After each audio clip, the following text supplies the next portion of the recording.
I'm Bill O'Reilly. Thanks for watching us tonight. No spin analysis of last night's presidential debate. That is the subject of this evening's Talking Points memo. Please keep in mind, many folks only hear what they want to hear. And that's why most of the post-debate comments last night were a colossal waste of time. Partisans will never see things for what they are. It will always be what satisfies their agenda. So, many opinions on the debate are subject to rooting interest. And to expunge that, you actually have to step back and think, putting aside the small machine attached to your hand. Talking Points has done that, and here is my assessment. Neither candidate broke out last night. The American people did not learn very much because both candidates stuck to what they have said in the past.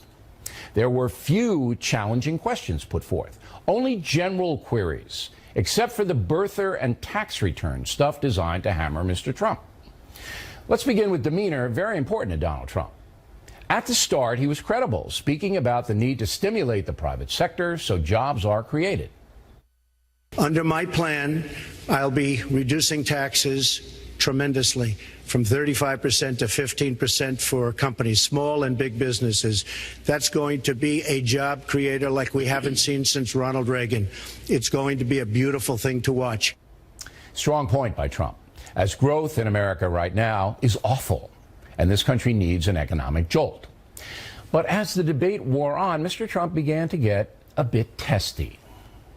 No, you're telling the enemy everything you want to do. No, we're not. See, you're telling the enemy everything you want to do. No wonder you've been fighting. No wonder you've been fighting ISIS your entire adult life. Now, that emotional response led to a mistake. ISIS has only been around for a few years. So that wasn't a big mistake, but it was noted. For her part, Secretary Clinton stuck to the progressive script. I've heard from so many of you about the difficult choices you face and the stresses that you're under. So let's have paid family leave, earned sick days. Let's be sure we have affordable child care and debt-free college. How are we going to do it? We're going to do it by having the wealthy pay their fair share and close the corporate loopholes. That fair share line offends many Americans who are not wealthy. Yes, there are some fat cats who dodge taxes, but this cat, the guy who's talking to you right now, pays an enormous amount of money in taxes. And so do millions of other successful Americans. So that fair share myth is beyond annoying. Now, it's quite clear that Mrs. Clinton will govern by expanding the federal government, perhaps even more than President Obama has. As for demeanor, the secretary seems somewhat smug while not speaking. She seems very self-satisfied, a condition that carried over today in North Carolina. Did anybody see that debate last night?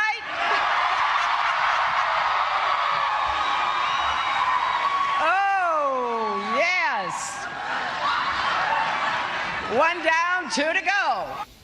To be fair, politicians must show confidence, but it is wise to avoid the gloating factor. One of the most, I should say, interesting parts of the debate was the racial aspect, framed around stop and frisk. We have to bring back law and order. Now, whether or not in a place like Chicago you do stop and frisk, which worked very well, Mayor Giuliani is here, it worked very well in New York, it brought the crime rate way down. We do always have to make sure we keep people safe. There are the right ways of doing it, and then there are ways that are ineffective. Stop and frisk was found to be unconstitutional, and in part because it was ineffective. That's not true. Aggressive police monitoring in high-crime neighborhoods does cut violent crime, especially where guns are used. But stop and frisk also does alienate some law-abiding folks who are subject to intrusion. However, there's no question that permissive local governments run by Democrats have failed dismally in places like Chicago and Baltimore. Mr. Trump missed a big opportunity to ask Mrs. Clinton to repudiate those administrations. Trump also missed chances to pin the secretary down on sanctuary cities, violent protests, disrespect for the anthem, and vouchers to improve poor public school performance by instilling competition. Why Trump did not bring it on those emotional issues is a mystery. So technically, Hillary Clinton won the debate on points because she was able to keep Trump on the defensive. She used 3 effective grenades: his tax returns, the birther issue, and support for the Iraq War. Moderator Lester Holt helped Mrs. Clinton on the birther deal.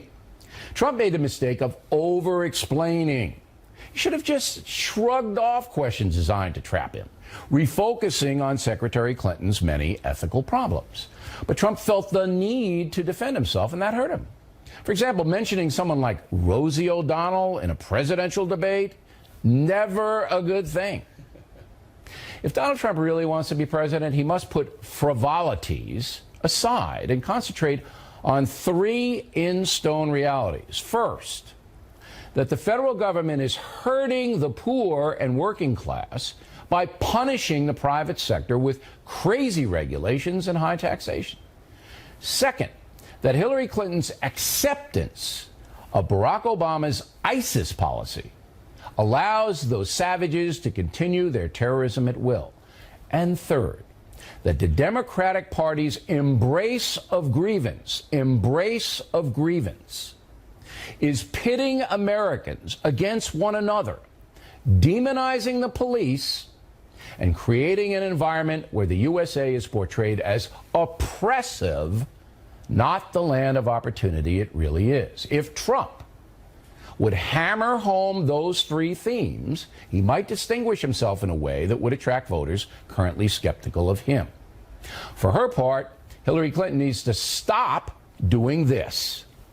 You know, he tried to switch from looks to stamina, but this is a man who has called women pigs, slobs, and dogs, and someone who has said pregnancy is an inconvenience to employers. Those kinds of attacks, personal attacks, diminish the secretary. Trump would have been within fair decorum to respond with facts about the treatment of women when the Clintons were under siege in the White House. The fact that Mr. Trump did not do that last night is to his credit.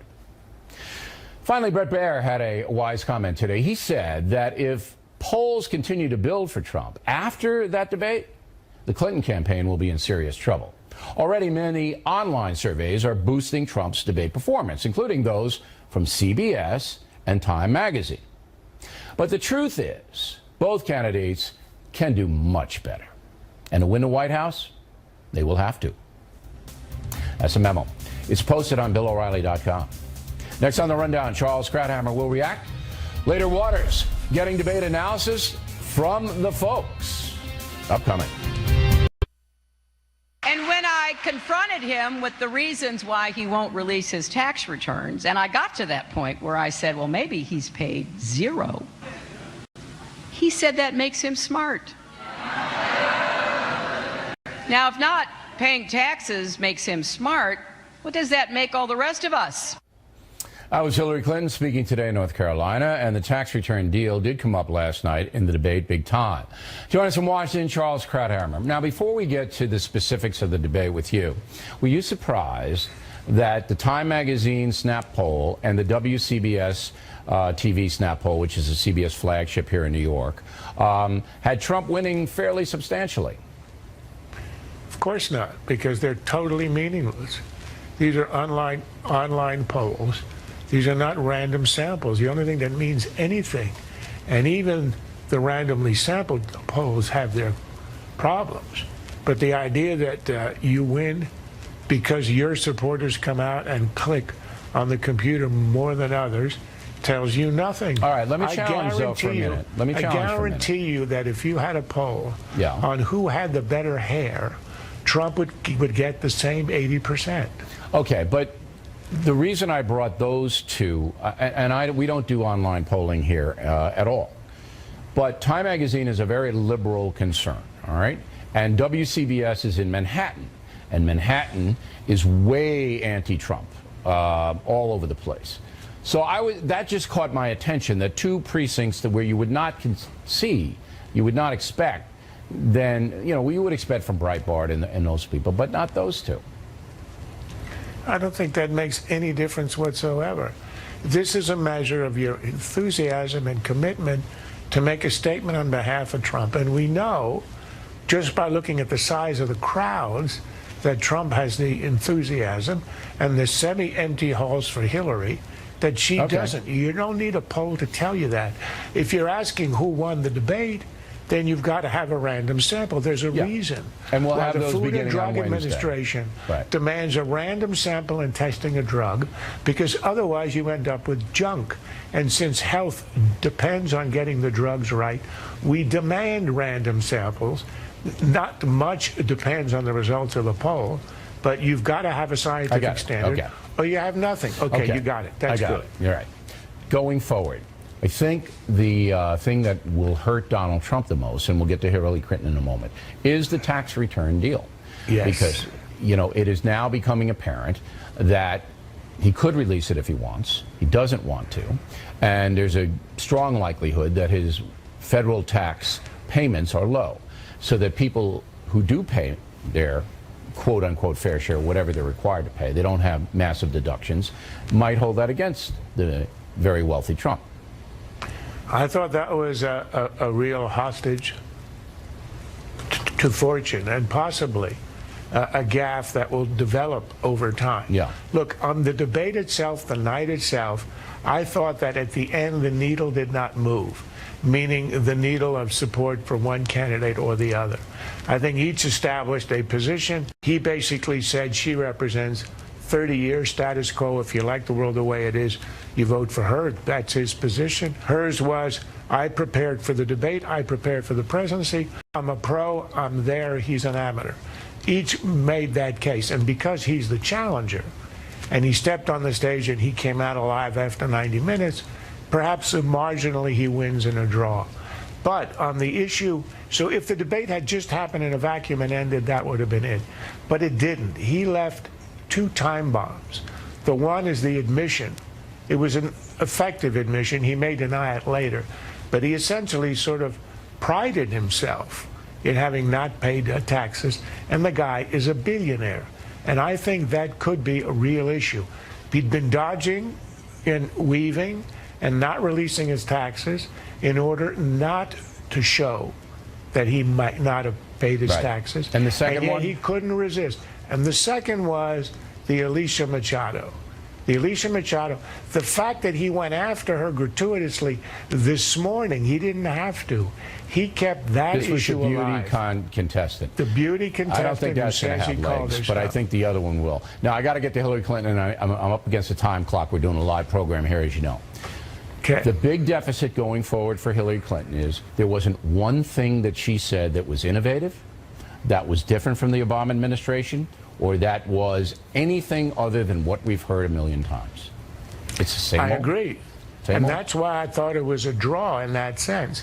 She didn't advance her case. Nothing. He didn't advance his case. But look, debates are not done on TKO's points, who won the rounds. Debates are decided on perception. Overall impression. Right, perception. Yeah, and there was no knockout zinger. That's right. There was no I knew John Kennedy. Right. So in the absence of that, I think it's a question of demeanor. I thought her demeanor was good. She was much more composed than he was. But nonetheless, I don't think the difference was enough to overcome the fact that he's the challenger, and he was on the stage with her. Fox News poll comes out Friday. Other polls will begin on Wednesday. Charles, thank you as always. And those, Bill, are real polls. Directly ahead, Frank Luntz, with the best and worst moments from both Clinton and Trump last night. The later waters with the folks on the debate. Upcoming. Campaign 2016 segment tonight, we asked Fox News contributor Frank Luntz to do a focus group last night during the debate. Luntz polled 27 undecided voters in Philadelphia. He joins us now from Los Angeles. So we've got 4 clips. The first one in Hillary Clinton's worst moment. Roll the tape. Well, I hope the fact checkers are turning up the volume and really working hard.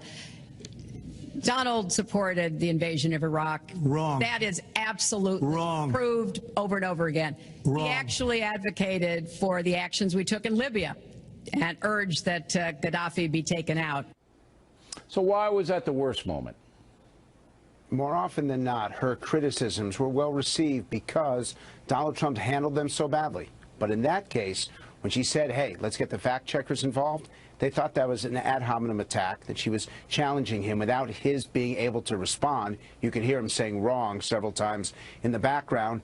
And voters just thought that that was an unnecessary political approach, and they thought that she deserved better. All right. Is it possible that no one cares about whether Donald Trump thought the Iraq war, the run-up, does it? I don't care. I mean, I don't know why anybody would care at this juncture in history. Why? So what? You're correct, and that's because we want to know what they're going to do in the future. I mean, not what they've done in the past, and not what they thought in the past. I can report this. I know Trump. Trump didn't like that war. He didn't like it. So I can tell you that's firsthand experience. All right, here is Trump's worst moment. Go. Well, you just opened the next segment. Well, look, could I just finish? I think I should. I'm going to give you a go to her chance right website, here. With the and you take a look at her website. We're talking about racial healing in this segment. What do you say to Americans? Well, it was very. I say nothing. I say nothing because I was able to get him to produce it. He should have produced it a long time before. You had supported the war in Iraq before the invasion. What makes your I did not support the war in Iraq. 2002. That is a mainstream media nonsense put out by her. All right, now why did Trump supporters not like that answer? Because he's defending himself. It's that he's talking over Lester Holt. Oh, the fact is, Bill, they didn't want him to talk over Lester Holt. You don't. This is the cardinal rule of debates. There are two rules. Number one, do not trip when you arrive. And number two, do not talk over the moderator. Wow. And Trump did it 3 times, and every time he did it, you could hear exasperation among the participants because they just found Trump rude. Someone needs to explain to him in debate prep, don't do this. Okay, I think he'll probably hear about this tonight. Now, here is Hillary Clinton's best moment. Roll. Donald has consistently insulted Muslims abroad, Muslims at home, when we need to be cooperating with Muslim nations and with the American Muslim community. They're on the front lines. They can provide information to us that we might not get anywhere else. They need to have close working cooperation with law enforcement in these communities, not be alienated and pushed away, as some of Donald's rhetoric, unfortunately, has led to. All right, so that's common sense. And by the way, they're all undecided, but some lean to Hillary and some lean to Trump, and that's why you have the different color lines. So that's basically a common sense play. But it's more than that. She's talking about working together at a time when Trump is, quite frankly, being very explicit about what his position is on Muslim Americans. And I want to point out, Bill, we've added that yellow line, that truly hardcore undecided, so that viewers can see what those slightly Trump, slightly Clinton, and undecided feel. That was the one moment when all 3 lines were over a 70. That's why that was the highest moment of the debate for her. All right, and for Donald Trump, here's the highest moment. Go. We buy products for our military, and they come in at costs that are so far above what they were supposed to be because we don't have people that know what they're doing. When we look at the budget is bad to a large extent because we have people that have no idea as to what to do and how to buy. The Trump International is way under budget and way ahead of schedule, and we should be able to do that for our country. All right, he's talking about his hotel in Washington, D.C. Okay, so fiscal responsibility, Americans want that. Is that what that was all about? It's even deeper. The number one issue isn't tax cuts, Bill. It's ending wasteful Washington spending. And what Trump is saying is that his businesses could do it. Apply those principles to Washington, D.C., and Americans would save billions, if not trillions of dollars if they would simply spend wisely, efficiently, and effectively. Okay, so that's Donald the Trump attractive needs message. to understand. If Trump focuses on ending wasteful spending, on creating a forensic audit of the federal government, I promise you, Bill, he would win this debate. Wow. I don't understand why he doesn't do it. That's what the American people want, and she can never promise it. She can't do it. Finally, of the 27 people who watched the debate, did you canvass them about, did they change their minds? What was their overall impression?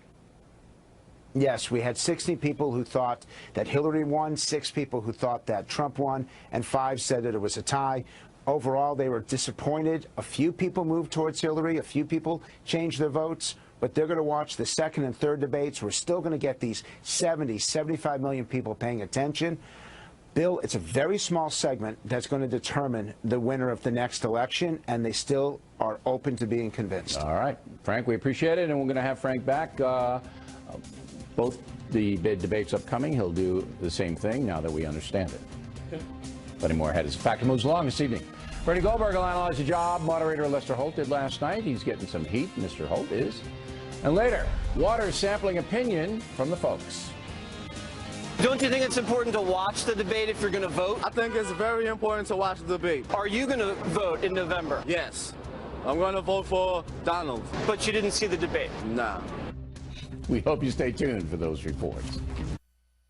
For 5 years, you perpetuated a false claim that the nation's first black president was not a natural-born citizen. You questioned his legitimacy. In the last couple of weeks, you acknowledged what most Americans have accepted for years. The president was born in the United States. Can you tell us what took you so long? In the personal story segment tonight, how did the moderator, NBC News anchorman Lester Holt, do last night? Join us from North Carolina, Bernie Goldberg. And you say? Well, first I say, I'm not going to get into Lester Holt's motives. I'm not a mind reader. I'm only going to talk about what you saw, what I saw, what everybody saw. Number one, he asked Donald Trump some inconvenient, hard questions. You referred to them earlier about the birther issue, about the tax returns. These are issues that don't make Donald Trump look especially good. They're legitimate. No problem. The problem is he didn't ask Hillary Clinton as many inconvenient questions. There was nothing on the Clinton Foundation, nothing on Benghazi, nothing on immigration, nothing on her comment about deplorables in a basket. One question that would have been fantastic is if he had asked her, what's your position, Mrs. Clinton, on late-term abortion? Nothing on that. He interrupted Donald Trump more than he interrupted Hillary Clinton. He challenged him more. He fact-checked him more. I don't know if this is because Lester Holt, like almost everybody else in the mainstream media, lives in a comfortable liberal elite bubble, or if it was something else. But he did go easier on Hillary Clinton than he did on Donald Trump. I can't dispute what you just said. I was waiting for the ethical question to the secretary. See, all you would have to do is say, Madam Secretary, do you understand why many Americans aren't supporting you because of the continuation of these ethical problems that you've had since Whitewater? And they just one after the other after the other. Is it all a right-wing conspiracy? That's all he would have had to have done. And that's a legitimate question that I was waiting for, but obviously he didn't do it. Right. A media writer for the Washington Post offered up a suggestion, a possibility for why he didn't do a lot of things in his questioning. Let me just read you one sentence.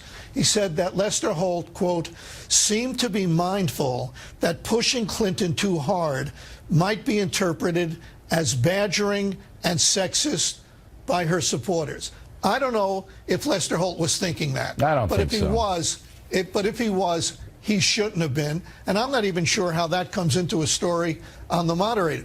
I mean, we don't know what he was thinking. No, nobody knows what he was thinking. But if you're a moderator, he shouldn't have been. And here's a message to the other three that are coming, the three moderators. You have to write down, okay, tough questions for Trump, tough questions for Hillary, and make sure they're balanced on a sheet of paper. All right? That's what you do.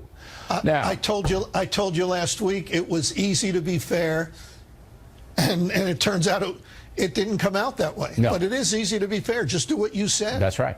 Now, we have 45 seconds, and I know you want to talk about Howard Dean, who we have no respect for here, just so the audience knows. His tweet. Listen, go. Politics can be ugly. We all know that. But what Howard Dean did last night was beyond despicable. You may have noticed, people at home, you may have noticed that Donald Trump was sniffling a lot. Howard Dean tweeted this. These are his exact words. Notice Trump sniffing all the time? Coke user? If my message to every TV executive in America is that Howard Dean should be banned for at least a year, and if I were in charge, he'd be banned for life. Everybody's always asking Donald Trump to account for his supporters who crossed the line. I don't know if Hillary Clinton was asked about this, but if she wasn't, she needs to be asked to account for this particular deplorable in a basket. But he's, you know him, he's got a history of being really out there. It still is worse than anything I've ever heard. Can't argue with that either. Bernie Goldberg, everybody, when we come right back. Lisa Booth, Juan Williams, Jesse Waters. Moments away.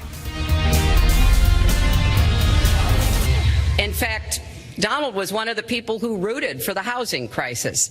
He said back in 2006, gee, I hope it does collapse because then I can go in and buy some and make some money. Well, it did collapse. Typical politician, all talk, no action, sounds good, doesn't work, never going to happen. Our country is suffering because people like Secretary Clinton have made such bad decisions in terms of our jobs and in terms of what's going on. Continue now with our debate analysis. With us here in New York City, Juan Williams and Lisa Booth. Lisa, going to be with you today. Talking points memo, fair? I do think it's fair. I believe that the debate was ultimately a draw because I don't think either candidate did anything to significantly reshape or change the trajectory of their campaigns and the trajectory they're currently on. Wait, so you don't think then Wednesday when the new polling comes out, after the debate polling, you don't think that Hillary Clinton's going to rise in the polls a little bit? I don't think it's going to be significant if it is. I mean, ultimately, all that matters is what the 15 to 18% of undecided voters right now believe. But no, I don't. I don't. For a month, Trump has rocketed in the national and state polling, so much so that he's tied in Colorado, almost tied in Pennsylvania. Wisconsin's in play. States that never go Republican. But you know what would potentially keep those states in play? Because what he did last night was hit her hard on trade. He reached out to disaffected voters. I got that. But your prediction an out-of-touch elitist. Your prediction is that the polling for Hillary Clinton may go up, but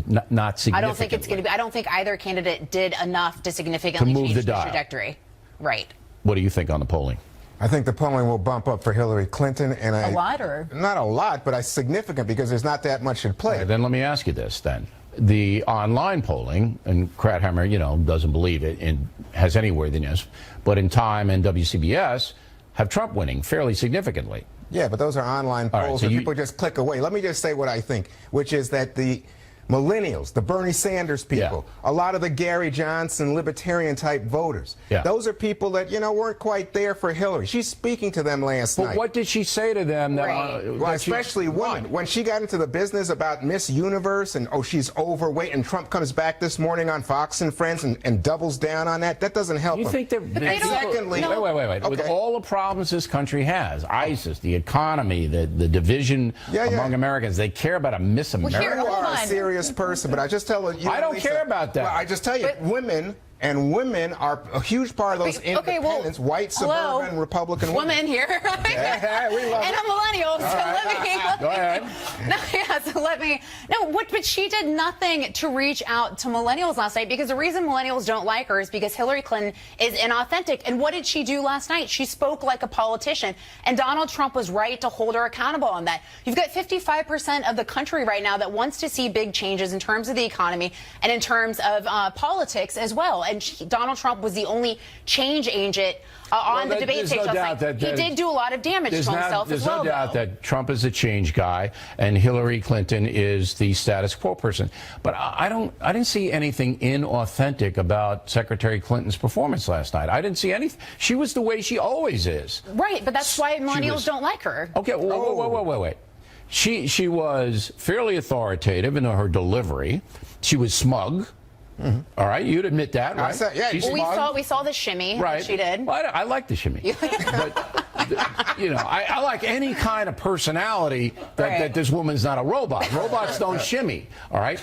But in the future they will. But I saw the Hillary Clinton that I've seen for decades. I didn't see any difference there. I didn't see it inauthentic. I mean, that's who she is. Millennials haven't embraced her, and they're not going to embrace her after last night because exactly what I said when we started the segment is she didn't do anything to significantly change the trajectory of the race. Let me argue with you on that point. 30 seconds. She did something. She talked about student debt, their #1 issue. She talked about Trump, and she actually called the man is guilty of racist behavior on the birther thing, and she had him on his heels throughout on that birther issue. Which isn't a top issue that the majority of Americans care about. No, you're talking about millennials. Yeah, they are very into that. social justice. And the final point I would make to you is when you saw her attack on Trump as a businessman, because that's supposed to be why he's running for president, he can make us rich like he's made himself rich. She said, you know what, this guy's a plutocrat. He got big loans from his dad, and he says he's smarter than us. And she's an out-of-touch elitist politician who has no idea what real Americans are facing in this country.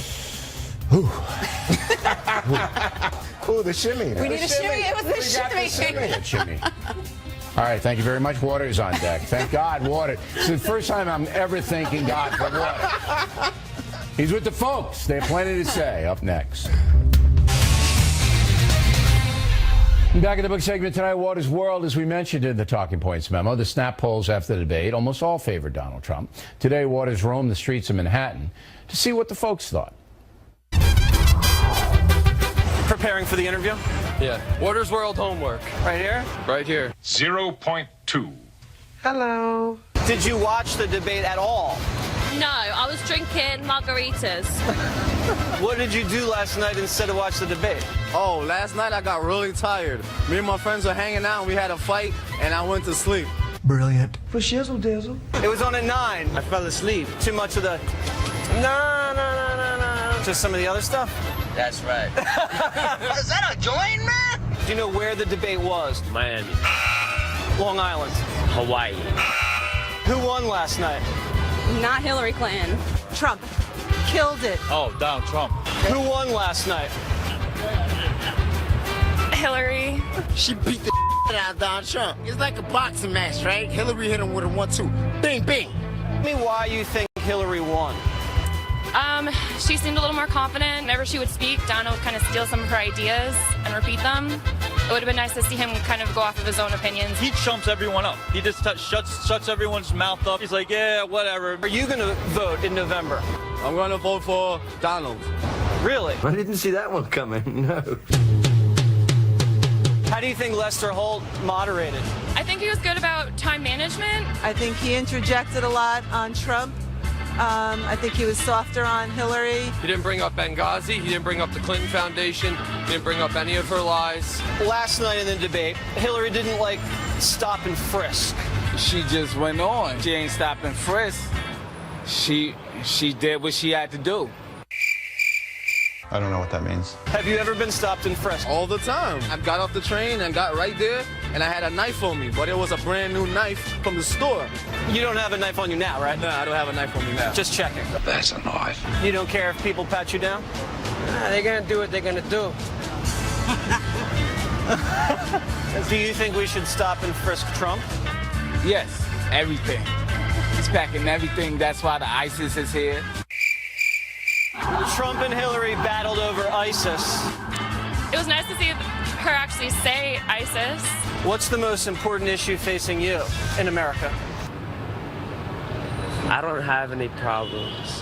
You don't look so good. Donald Trump said Hillary's been in public life for 30 years. All of a sudden, she's looking for solutions? I agreed with that statement 100%. Trump says he's not going to release his tax returns unless Hillary releases her 30,000 deleted emails. That's a good idea. We're trying to figure out what's in her emails, and she's deleting it. Do you delete your emails? Yeah, immediately. Oh, hell no. Whose world is it? Trump's world. Do you know who I am? Jesse Waters. I don't even have to do this. And this is your world. You beat me to it. All right, here's Waters. What percentage of people you speak to do you consider in some form of inebriation? Including me? Let's put you aside for a moment. We'll drug test you right after the show. But I would say in Port Authority, maybe 10 to 15%. All right, so 10 to 15%. Yes. But that doesn't stop you, does it? No. That encourages me. You're right. You might even encourage the guy with the clown nose. Was there a reason for him wearing that? I'm going to go with drugs. I mean, was he involved in any circus activity that you could see? He hit me with a squirt gun after the interview. Right. And this is a Yale graduate. You know, right? Yes. And this guy, he ought to have his own show. Yes. That guy. Yeah, we're going to put him at 4 o'clock. In fact, you don't know this, but even after you left, he continued. Right? Yeah, the cameras weren't even there. New York City, I mean, the best SOT sound on tape in the world. Waters, everybody, there he is. Factor tip of the day. James Taylor and the Factor. The tip, moments away. Factor tip of the day. James Taylor confronted by the O'Reilly factor in a moment. But first, over the weekend, I signed 2,000 copies of Killing the Rising Sun. My hand hates me. The reason I do that is because thousands of folks want signed copies of the book. And if you order it on BillO'Reilly.com, all the money I get from those orders, from selling those signed copies, goes to charity. So let's do the math. You get a good gift, charities get some needed help, and I have cramps in my hands. Everybody happy with that? By the way, if you become a BillO'Reilly.com premium member, you get a free copy of the Killing the Rising Sun, plus a free copy of the Constitution or any of my other books, your choice. Nice deal. Constitution comes with the book. You get them both. Now the mail. Bob Cortal, Oxford, Florida. O'Reilly, I'm surprised and disappointed by Mr. Trump's lack of preparation and discipline last night's debate. Does he not know that many of us are counting on him? Mr. Trump was prepared, I thought. I didn't see any deficit in his point of view. Discipline, yeah, okay. But he's, still a neophyte in these things. And I think discipline's a problem for both candidates. Al Bates, Plymouth, California. The moderator failed miserably last night. Why did they have questions and spend so much time on Obama's birth certificate? Because the media loves that story, Al. Does the birther situation affect your life? No. Lester Holt thought situation important. Frank Leonard, Lexington, North Carolina. What wins? The Hillary eyeball roll or the Trump grimace? It's a draw, Frank. Paul Sabatino, Florence, Alabama. If Mr. Trump does not come out of the next two debates with big wins, he will lose the election. Not so sure, Paul. So we reported in the Talking Points memo, the polling, that's going to really tell a tale toward the end of this week, all right? And we'll see what the scientific polling says later on. That'll be it. But there could be comebacks. Remember, the president lost the first debate to Mitt Romney last time around. Greg Lamaki, River Forest, Illinois. 10 minutes into the debate, I tuned out, went back to reading Killing the Rising Sun. I think I made the right decision. Barbara Slimp, Cleburne, Texas. Just finished Killing the Rising Sun. Better than any history lesson I ever had. You know your business, Bill, and make it easy to read history. I really appreciate you reading the book. Thank you. And finally, tonight's factor tip of the day. This from the Boston Globe. Headline, James Taylor, no fan of Fox News, asked to change the channel. According to the report, Taylor and his wife were in the American Airlines lounge at Logan Airport, where all the TVs were tuned to Fox. Kim Taylor then approached the bartender and asked if the channel could be changed, whereupon the bartender told her, quote, "This is the O'Reilly corner, honey." Yeah. Well, the Taylors were not happy. One footnote, I've seen James Taylor be very nice to his fans. Eyewitness report, I saw it. All right, factor tip of the day. And we thank that bartender. If I knew who you were, I'd send you a signed copy of Killing Rising Sun. That is it for us tonight. Please check out the Fox News Factor website, different from BillO'Reilly.com. Also, I would like you to spout off about Factor from anywhere in the world. O'Reilly at FoxNews.com, O'Reilly at FoxNews.com. Name and town if you wish to opine. Word of the day, no gasconading when writing to the Factor. Now, tomorrow we have an investigation for you, which is important. The head of the FBI, Comey, going to be testifying in front of a House committee about why he granted immunity to some of Hillary Clinton's top aides. And why would you do that, okay, if there's no crime, okay? So we're going to have the inside story on it. It's an important story on The Factor tomorrow night. Please don't miss it. Again, thanks for watching us tonight. I am Bill O'Reilly. Please always remember that the spin stops right here. So we're definitely looking out for you.